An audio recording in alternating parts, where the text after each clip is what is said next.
Я прошу президента вывести наших граждан и всех президентов стран Центральной Азии, кому не безразличны судьбы своего населения.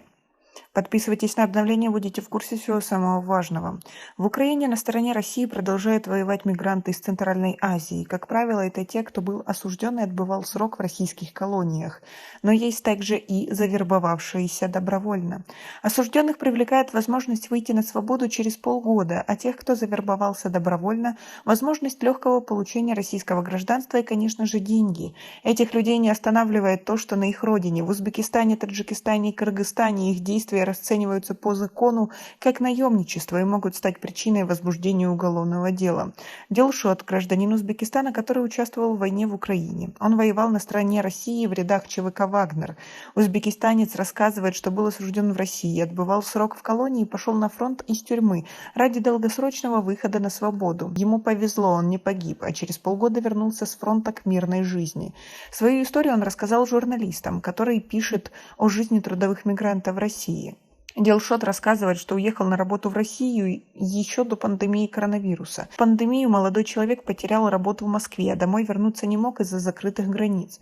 Он согласился на работу курьером, но в первый же день был задержан. В посылке, которую ему надо было доставить, были наркотики. Узбекистанца обвинили в наркоторговле и осудили на 12 лет колонии. Дилшот рассказывает, что несколько раз обращался в посольство Узбекистана в России за помощью и просил экстрадировать его на родину, но ответа не получил. В итоге он решил, что может выйти из колонии любым способом, законным или нет. Вскоре после того, как Россия вторглась в Украину, в колонии, где он сидел, появились вербовщики ЧВК «Вагнер». Они предлагали полгода воевать в штурмовых отрядах на войне в обмен на свободу. Дилшот говорит, что на сделку согласился без долгих раздумий. На тот момент узбекистанец отсидел только 2 года, оставалось ему еще 10. Провести их за решеткой он не хотел. «Я единственный сын в семье, моя семья, мои родители плакали. Я сказал себе, быть или не быть.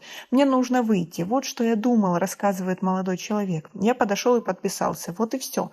Меня не интересовало, что будет дальше. У меня была только одна мысль. Выйду и увижу родителей». После подписания контракта Дилшот 1,5 месяца проходил военную подготовку, а после попал в Бахмут в Донецкой области. Именно за этот город ЧВК «Вагнер» много месяцев вела ожесточенные бои. Мне дали оружие под названием АГС.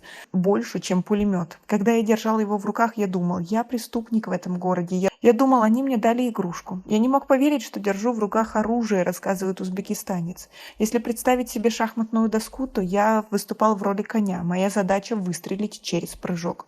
Бои за Бахмут были чрезвычайно кровопролитными, но российская сторона не считалась с потерями.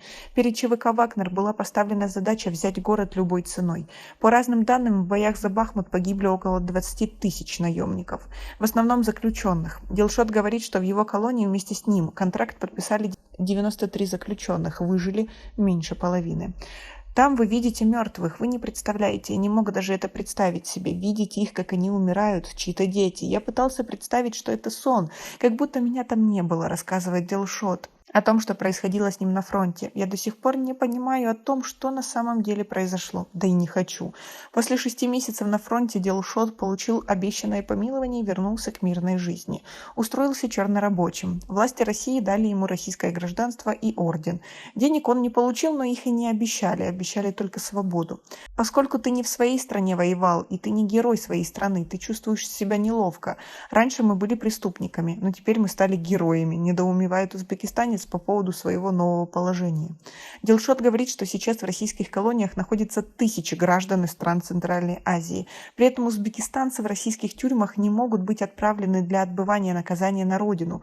У 2 стран просто нет соответствующего соглашения. Это делает осужденных в России узбекистанцев легкой добычей для вербовщиков, которые агитируют их ехать на фронт в обмен на свободу. Я бы просил нашего президента вывести наших граждан из российских тюрем в нашу страну. У них здесь нет родственников, близких людей нет, говорит Дилшот. И не хочу, чтобы они страдали, я наоборот хочу, чтобы они вернулись на родину и отбыли наказание сколько необходимо, но в нашей стране.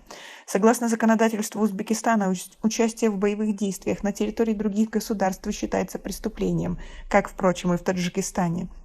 Узбекистанские власти не раз об этом предупреждали своих граждан, но в СМИ регулярно появляются истории об узбекистанцах, воевавших в Украине на стороне России. Мы много раз рассказывали и о таджиках, которые воюют на стороне России в Украине, и как их потом хоронят на родине в Таджикистане. Как вы относитесь к такой ситуации? У нас пока на этом все. Оцените наше видео подпиской и лайком. До скорой встречи.